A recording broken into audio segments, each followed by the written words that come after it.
Hi scholars, it's me, Dr. Christy, and I have another lesson today, except it's more like two lessons in one, so you get a bonus. The book I'm going to start reading is Where's My Teddy? Where's My Teddy? And each of these words, where's my Teddy, has a lesson for us today. So if we look at the very top of the word, or the very top of the title, it's got a WH and it says where's. Now here's the thing. I don't say when I see a WH, it's unlike the CH, TH, and SH we already know. We know that CH says ch, like Cheerios. We know that TH says th, or th, like this thumb, the puff, or that thumb. This and that are both buzz, but thumbs are puffs. So we know CH says ch, TH says th, or th, and we know SH says shh. So we know those. Those are two letters that when together make an unexpected sound. We call them digraphs.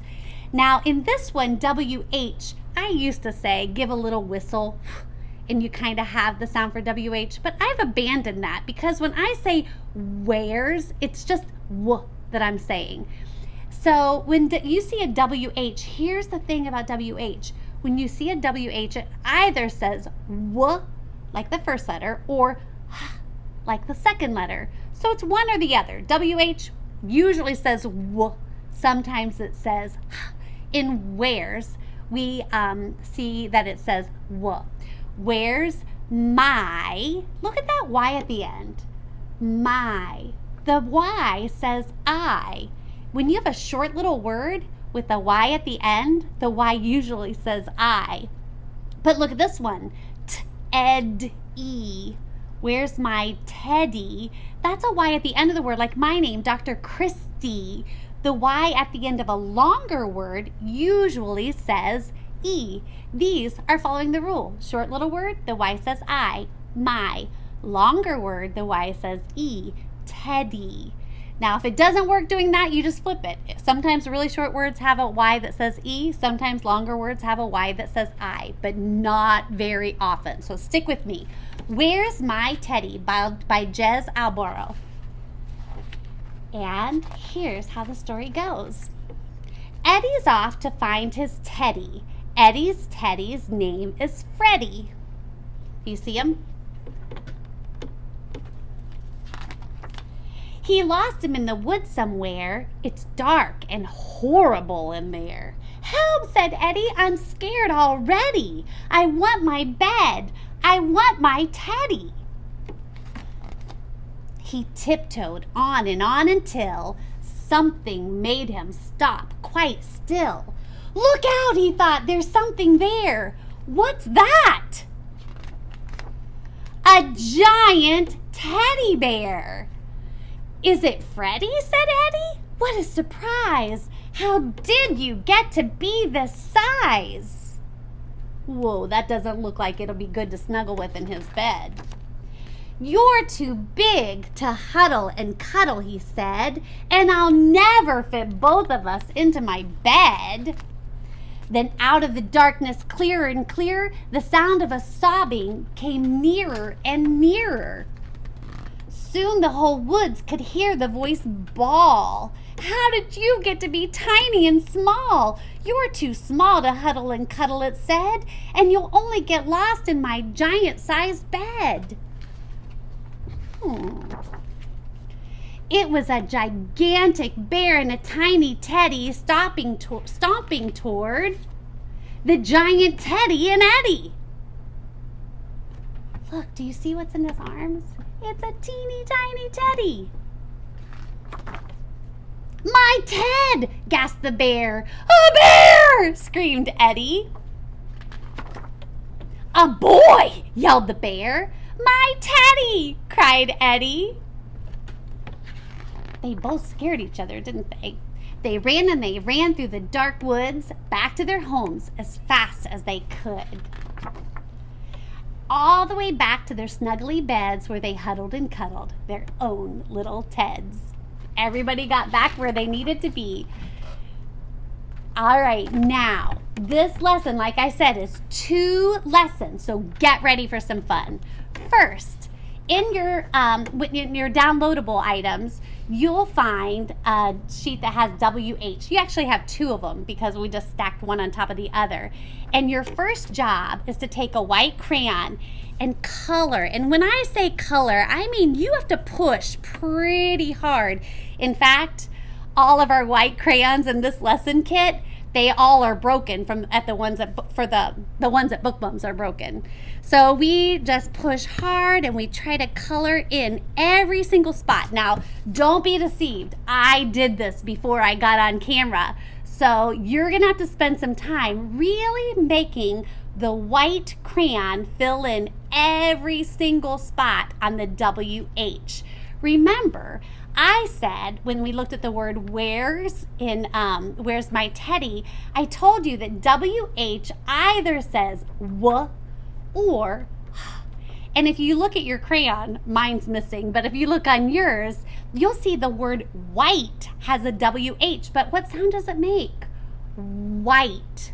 I don't even hear that H. When I spell the word white, I would put W-I-T-E, but that's not how it's spelled. It's a W-H that says W. Now, in your kit, you've got some watercolor paints. I'm using the ones we have here at Book Bums. And so you just kind of get your paintbrush a little bit wet and you rub it on the paint. So I'm going to rub.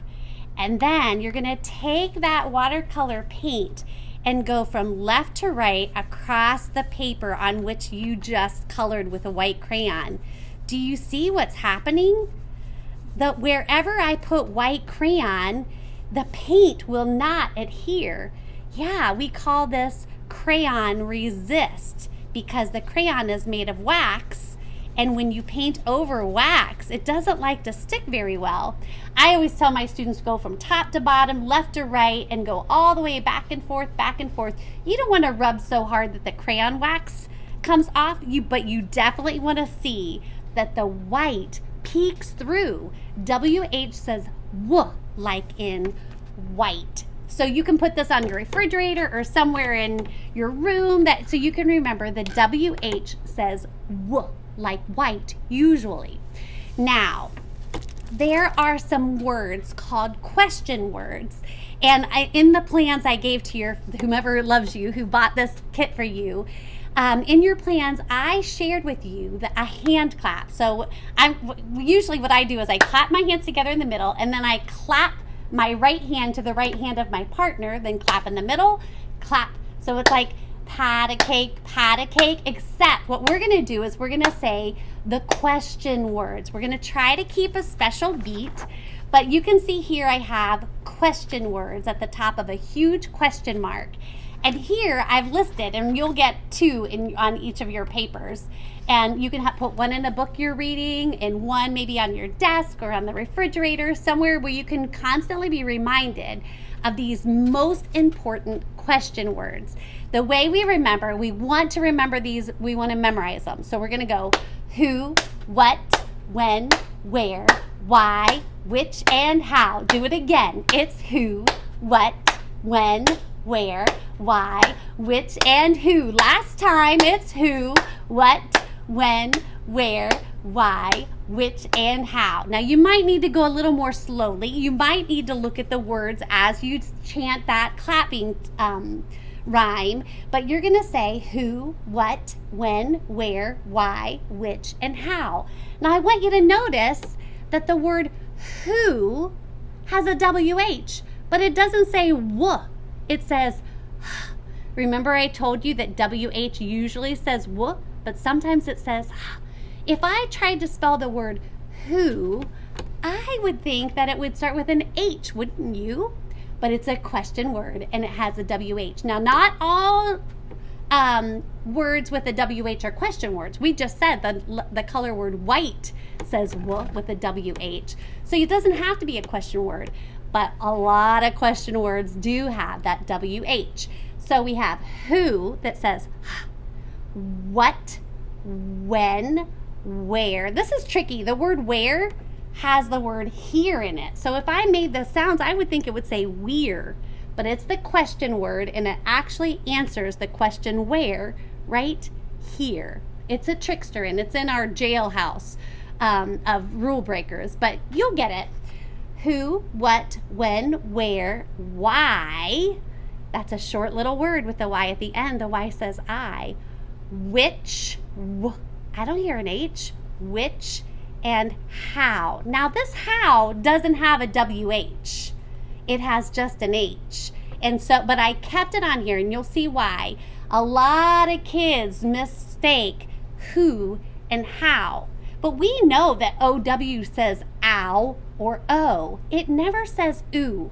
There's no way that this word could say who. This one is who. WH at the beginning of who.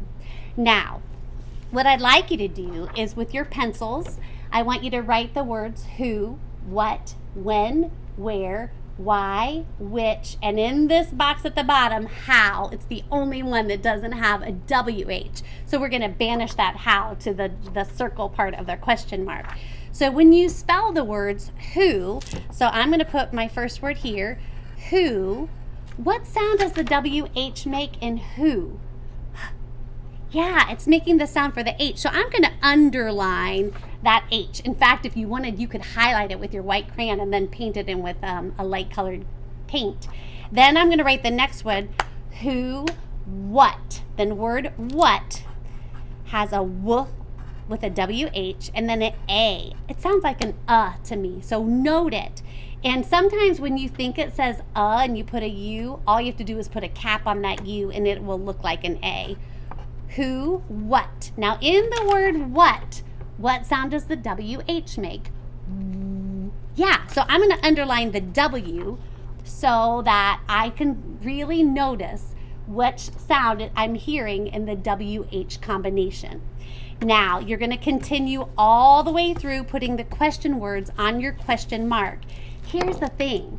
When you read a story like where's my teddy, you should be able to answer all these question words. Who, what, when, where, why, which, and how. Here's the deal. When we read stories, the whole point is to understand and to recognize what's going on. If I'm just reading words and looking at the pictures, it's not enough. I want to get the story that the author is sharing with me.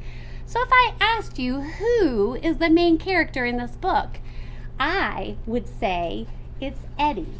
Because Eddie is at the beginning, in the middle, and the end of the story. Eddie is the main character. So who is Eddie? Who, what? Usually when you ask the question what, it's what's the problem? What is the problem? Why was Eddie so upset? Why was he going on this trip through the deep, dark woods that scared him? Well, he lost his teddy. Who, what? Eddie lost his teddy. Who, what, when, and where tell the setting of the story. So the who is the character, the what is the problem, the when and the where is the setting. So when did this story take place? Well, let's kind of look at this because it says Eddie's off to find his teddy. He lost him in the woods somewhere. He's scared. He tiptoed in. Okay, so it's clearly daytime, right? Maybe it's getting closer to bedtime, so I could say late afternoon or evening, but it's still daylight. So when? Daytime. Is it winter, spring, summer, or fall? I always sing this song. Winter, spring, summer, or fall.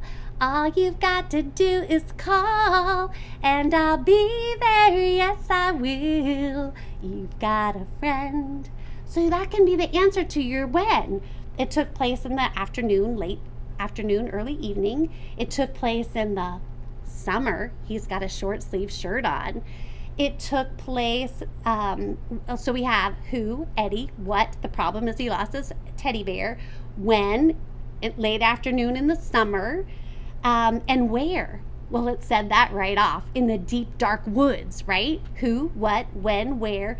Now, why is a question I'm not sure about. I'm not sure why. I know why he's afraid. He saw a bear. But I'm not sure why he lost the bear. So you can answer the question why many ways. Who, what, when, where, why, which, Maybe it's which is your favorite character, which is the part that was most scary. Who, what, when, where, why, which. How. The how is how was the problem solved? Well, he got to that Teddy, the big real live bear, and they did an exchange, right? Yup, they did an exchange. They both got back their original teddy bears.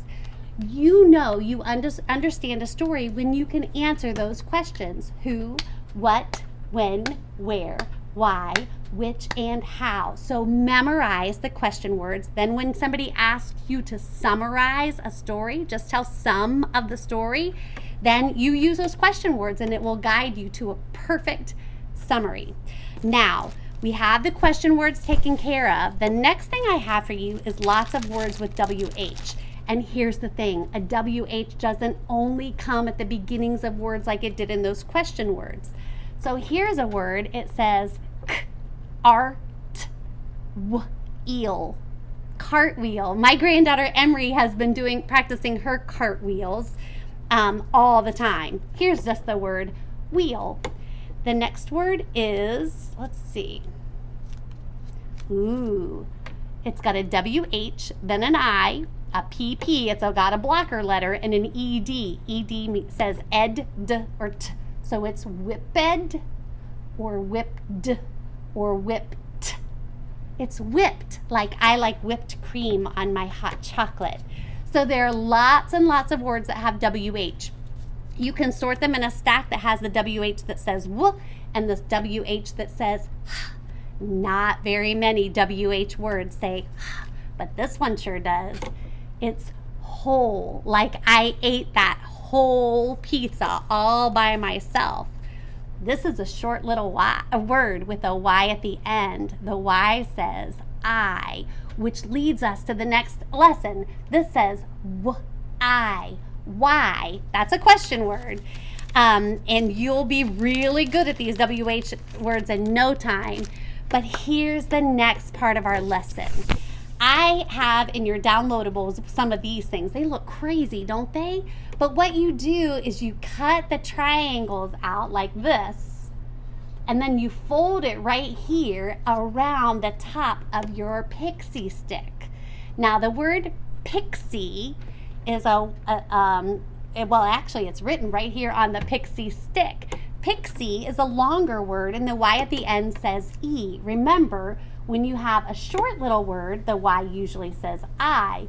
When you have a wider, longer word at the end of a word, if you have a longer word with a Y at the end, it usually says E.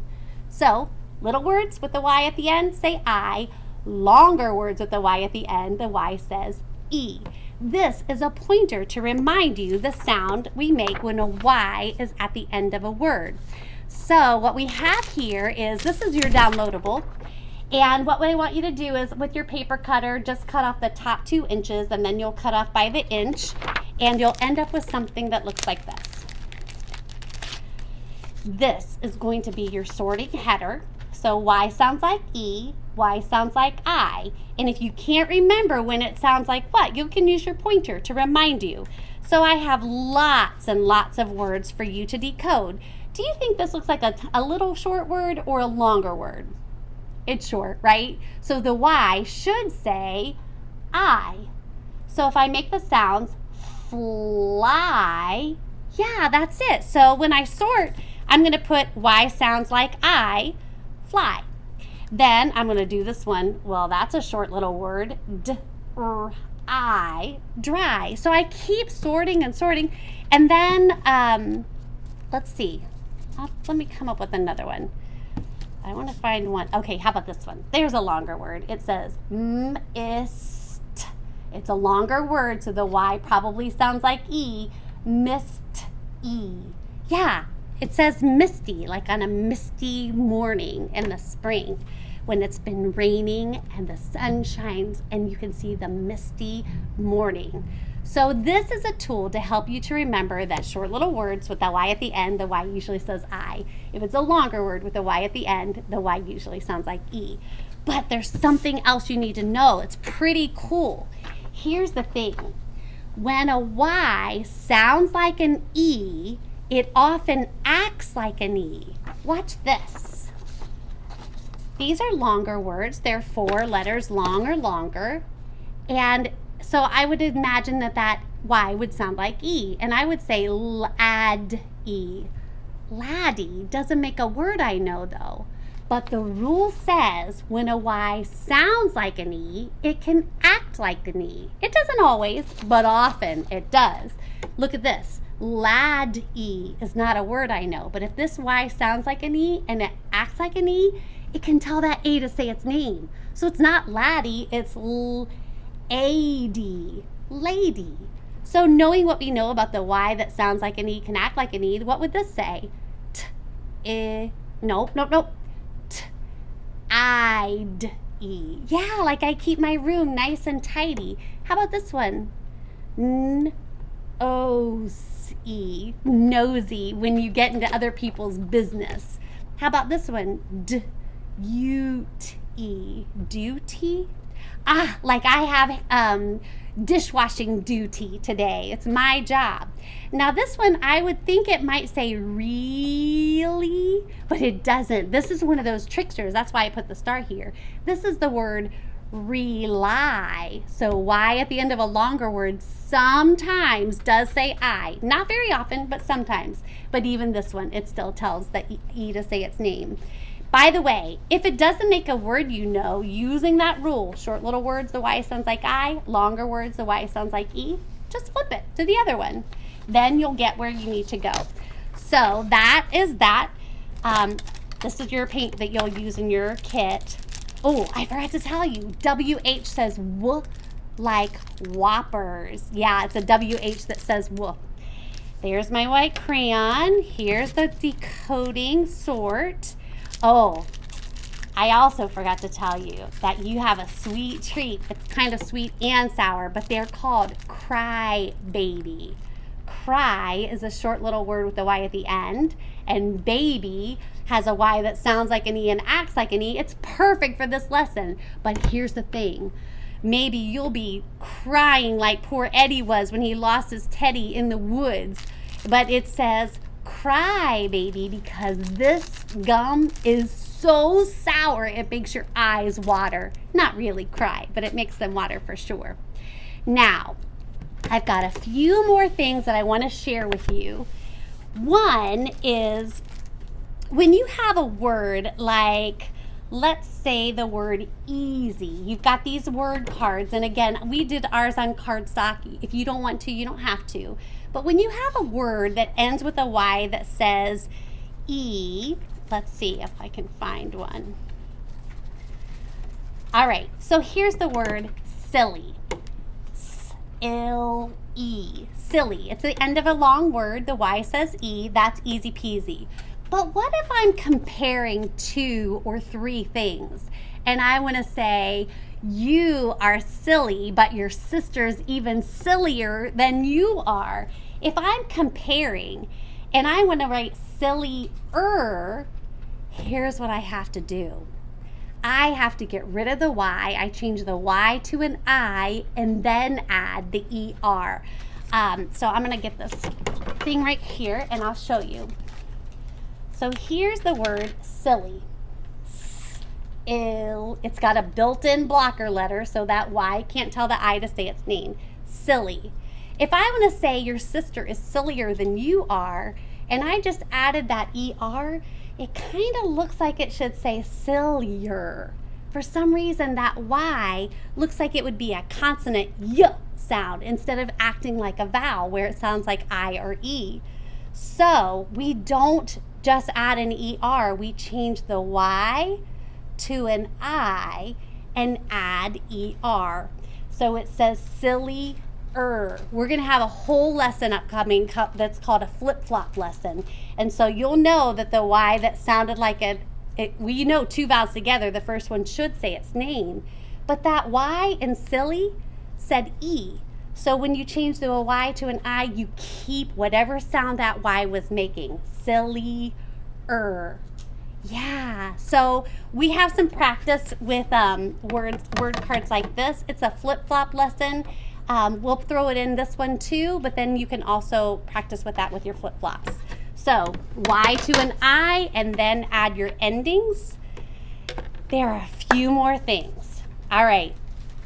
First, there are word cards. I showed you this. Yep, these have the changing the Y to an I. This says hurried. Hurry has a Y at the end, but when I write hurried, I get rid of the Y and change it to an I and then add ED. All right, there are some words here called contractions, and I've got some information that will help you to understand what a contraction is. But a contraction is when you have two words like did and not, and you smash them together, because we usually don't say things like I did not go to the playground today. We usually say I didn't go. But didn't is did and not squashed together, and you kind of squash them so hard that one or two letters, sometimes even more, pop out. So I've got an information sheet that whomever bought you this kit and loves you will share with you. But there are lots of contractions that you can practice with. So are not equals aren't, and the letter that we popped out when we pushed them together, we know what it should be there by putting an apostrophe. So there's more information on that in the plans, but that I wanted to make sure you knew that this was in here. And the last thing, when you look at these words that we sorted earlier, there were some that had like the word buy. The word buy, when I use money to spend to purchase something, has a B-U-Y. And sometimes people think you say B-A-I, B-A-I. Sometimes B-U just says B, like in build. And sometimes, like this word, people would say G-A-I, G-A-I. But G-U just says G, like G-I. Like, I like that guy. So sometimes you have words with G-U and B-U that just where the B says B and the G says G. We know already that Q-U together says Qu. The U says nothing.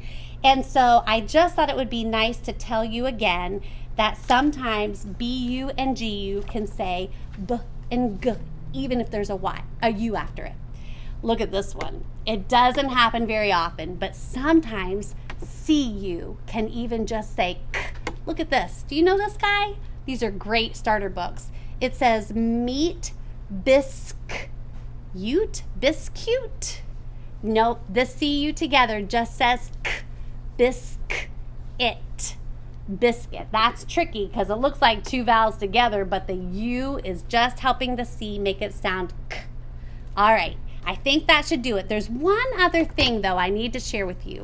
In your kit, you also will find one of these dum-dum suckers. And the reason this is in your kit is because sometimes when you have a Y in the middles of the words, it doesn't say I or E. Instead, it sounds like I. It's still making the sound of an I or an E, but it's a short I. This is called a mystery flavor dum-dum. And the Y in mystery sounds like an I. Yeah, so look at the word. You'll see it. It says mystery flavor right on the dum-dum. Examine it and know that sometimes when you have a Y right in the middle of a word, it can say I. I wonder if you'll say when you taste the dum-dum. I don't think so. No matter what flavor you pick, I'm sure the mystery will be pleasing. Anyway, today's lesson, we learned that WH says W or H. Almost every time it says W, but sometimes it says H. We know that Y can say, in short little words, it usually says I. In longer words, Y usually at the end says E. And very rarely you'll find a Y that says I, like in mystery. I think that's it for today. Have a great time playing with words and learning how words work. Bye, scholars.